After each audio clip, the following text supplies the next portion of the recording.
Pemerintah Kota Makassar melalui Dinas Pertanahan Kota Makassar berhasil menguasai kembali lahan pemerintah yang selama ini diduduki oleh oknum. Lahan yang merupakan rumah dinas tersebut kembali dikosongkan sesuai dengan hasil mediasi antara Dinas Pertanahan dan pihak yang bermukim di rumah tersebut. Melalui program Pusaka Makassar, pengembalian fungsi lahan fasum-fasos di Kota Makassar yang telah diatur dalam Perwali Kota Makassar, Dinas Pertanahan kembali mengamankan 3 lahan fasum dengan luas lahan 500 meter persegi yang berlokasi di Jalan Kompleks PDAM dan di Yusuf Dengawing.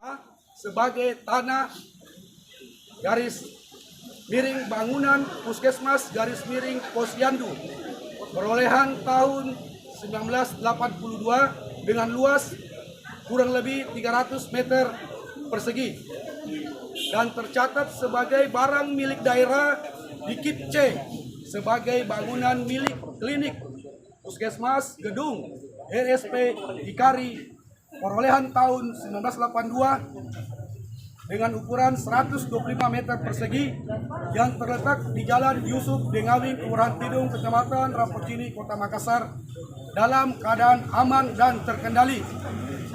Demikian berita acara penertiban dan pengembalian fungsi lahan, fasilitas umum dan fasilitas sosial pemerintah Kota Makassar pada rumah dinas Puskesmas Kasih-Kasih. Setelah melakukan mediasi dan pengosongan rumah di lahan tersebut, Dinas Pertanahan akan segera melakukan tindak lanjut dengan melengkapi berkas administrasi lahan untuk pengusulan sertifikat di Badan Pertanahan Negara atau BPN Sulsel. Ira, Fajar TV dan Fajar Radio melaporkan.